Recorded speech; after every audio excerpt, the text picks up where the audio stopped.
Beerappa Nagar welfare association ఆధ్వర్యంలో బీరప్ప స్వామి దేవాలయంలో ఏర్పాటు చేసిన వినాయక స్వామి నిమజ్జనం ఘనంగా జరిగింది. నవరాత్రులు పూజలు నిర్వహించిన అనంతరం నేడు తొలుత ఉట్టికొట్టే వేడుక కాలనీవాసులు ముఖ్యంగా పిల్లలు, మహిళలు, యువకులు అత్యంత ఉత్సాహంగా జరిపింది. తర్వాత లడ్డు వేలంపాట జరిగింది. బీరప్ప నగర్ లోని 3వ రోడ్డులో ఉన్నటువంటి శ్రీనివాస్ గౌడ్ 83,000 రూపాయలకు లడ్డూను దక్కించుకున్నారు. విగ్రహదాత శ్రీనివాసును లడ్డూను దక్కించుకున్నటువంటి శ్రీనివాస్ గౌడ్ ను అసోసియేషన్ ఘనంగా సత్కరించింది. ఘనంగా పూజలు అందుకున్న వినాయకుని పూలతో అలంకరించిన వాహనంలో అదృష్టింపజేశారు. కాలనీ పురవీధుల గుండా శోభాయాత్ర నిర్వహింపజేశారు.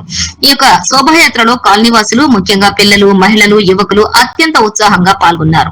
డీజే డప్పులు, మోతలు, మిన్నంతగా కోలాటం, నృత్యాలతోటి శోభాయాత్ర అంగరంగ వైభవంగా జరిగింది. ఊరేగింపు తర్వాత వినాయకుని సూరారం చెరువులో నిమజ్జనం చేశారు. ఈ యొక్క కార్యక్రమంలోని అసోసియేషన్ ప్రెసిడెంట్ కోలా సంతోష్, ఉపాధ్యక్షులు వెంకటేష్, సాహు, ప్రధాన కార్యదర్శి బాలిరెడ్డి, కోశాధికారి Madhusudan, working president Mangayya, organising president Raju, Narendra Kumar, Srikanth Goud, joint సెక్రటరీలు Kondayya Patel, super TV chief editor Manuru Muralidhar Rao, executive members Reddy's enclave Nagireddy, DNM Raju, సల్ మోహన్ రావు, తిరుపతి, రాము, మోహన్ రావు తదితరులు పెద్ద ఎత్తున పాల్గొన్నారు. అసోసియేషన్ మాజీ ప్రెసిడెంట్లు కోటేశ్వరరావు, వెంకట్, కృష్ణారెడ్డి, కుమార్, శ్రీనివాస్, పవన్, శ్రీనివాస్ రెడ్డి, శ్రీనివాస్ గౌడ్ పాల్గొన్నారు.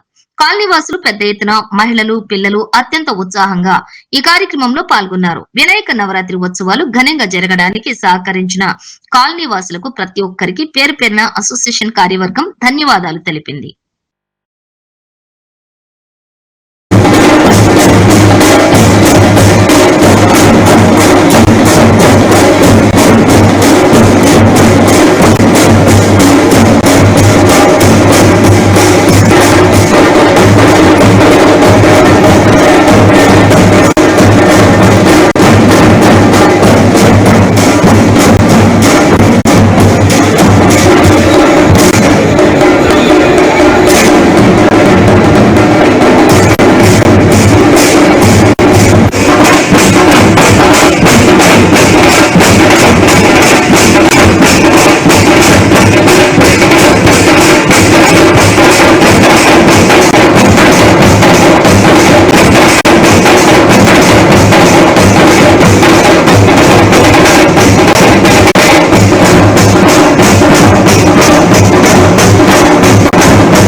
ఐరన్ త్రోలు ఉండి పెద్ద విగ్రహాలు ఉన్నట్టయితే